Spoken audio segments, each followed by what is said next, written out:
What's going on, guys? Hello and welcome. Today we've made another instruction video for the explosion-proof portable gas detector from Datalog. To go into the menu, all you have to do is press and hold the end button for a little while, and here comes the password input interface on the display. The initial password is 1234. So as the direction icon says, you just push the Y button to begin the input step, and continue pressing that button to select the correct number, just like this. And hitting N button, you can go ahead to the next digit. And repeat the same procedure until we're done with the whole thing. And to the end, let's confirm it by pressing OK. So here we go. We've entered menu. It's that easy to do. And there's all kinds of options in here. And to be thoughtful enough, these sub-menus also come with their own LCD icons. Very intuitive.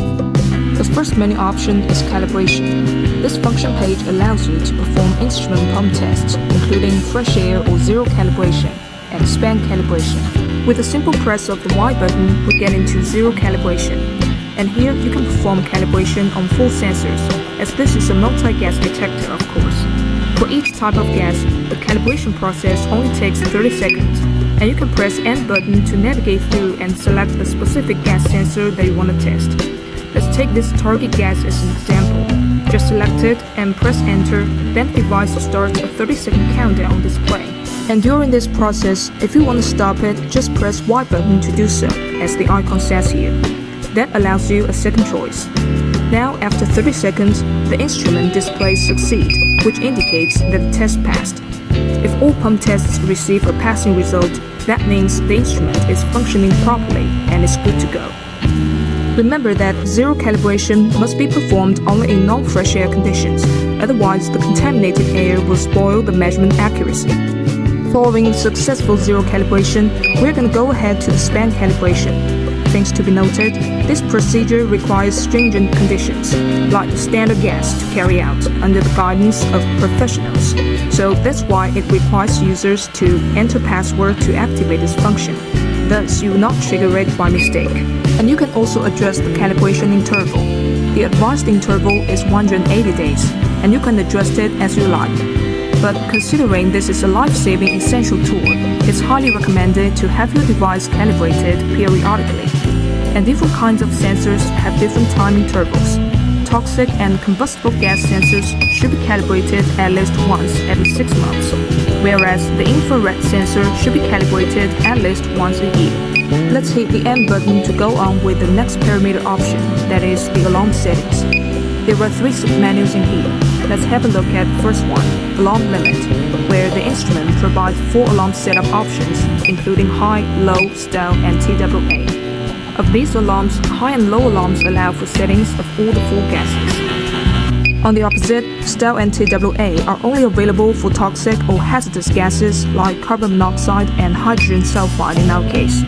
It's worth noting that the measurement unit should be taken into account when you're setting style and TAA.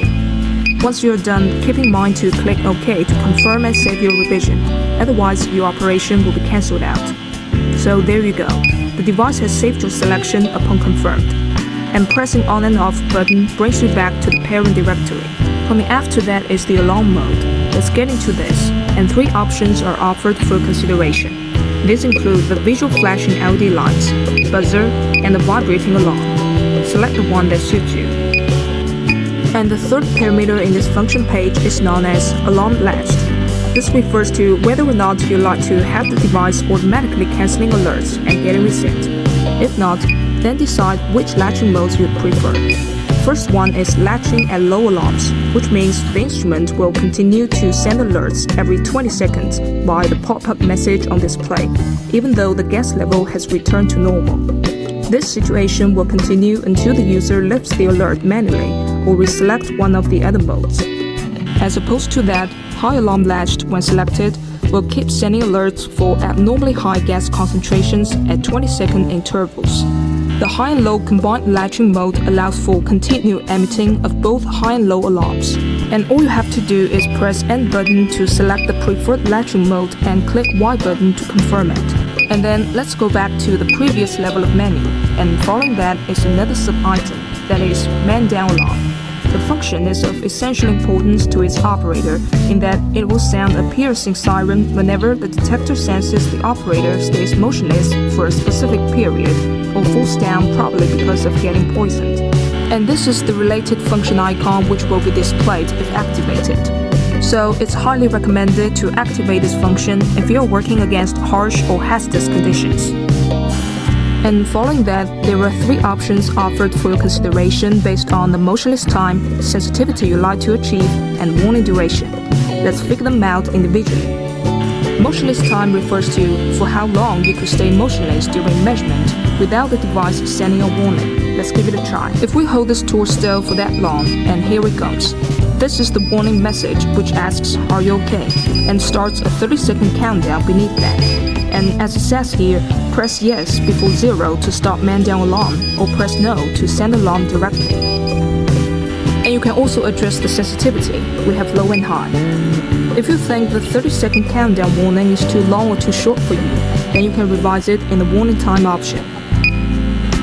The next parameter is comfort beep, which is designed to remind the user to mind their own safety by setting up a long beeping sound at specified intervals, which can also be adjusted in the time set option. Things to be noted, the prompt tone will only go off upon the following conditions. The feature has been activated. When the device operates in standard mode, the battery goes properly, and there is no alert. Then let's go back to the main menu. And the next group of functions is concerned about Datalog, which is another significant feature of this model. Let's get into the submenu. As is displayed here, the device allows users to activate this feature manually. So let's turn it on to see what other features it'll provide us. So the first option here is interval. This enables users to decide the period of time between storage. This gas monitor allows for storage of 6 types of data. They include real-time data, maximum, minimum, high alarm values, low alarm values, and all alarm values, providing users with flexible selection of their preferred data type. If you'd like to check these data, then select and enter Data View, and you can select the specific gas type and date of storage and click Start View. That's it, easy as a breeze.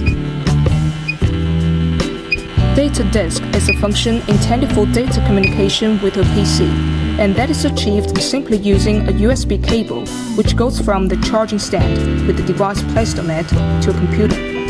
After connected, open up the folder named History Data in the disk. Locate the file in the CSV format and just copy that to a desktop. Then you could check it out on your PC. Full option suggests that the instrument has a specified storage size, so if the data amount goes beyond the storage limit, it'll stop storing data. You have 2 alternatives to deal with this. One is asking the device to stop when the storage is full. The other is allowing the device to cover history data with newly stored data. Clear data just does what it sounds. Just be careful with this function, as the data cannot be recovered after you did so. Let's exit this page and get back to the parent directory. Coming after Datalog is monitor setup. Let's go into this page, and there's all kinds of settings you can do with. Palm on and off, measurement unit, date and time setup, language setting, display setup, and privacy setup, etc.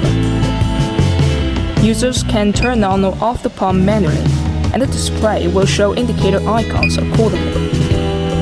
As to measurement unit, there are 3 options provided for carbon monoxide and hydrogen sulfide. The device starts out in parts per million, which you can change to micromole to mole or milligram per cubic meter should you want. In date and time setup menu, you can adjust the date and time of the detection system.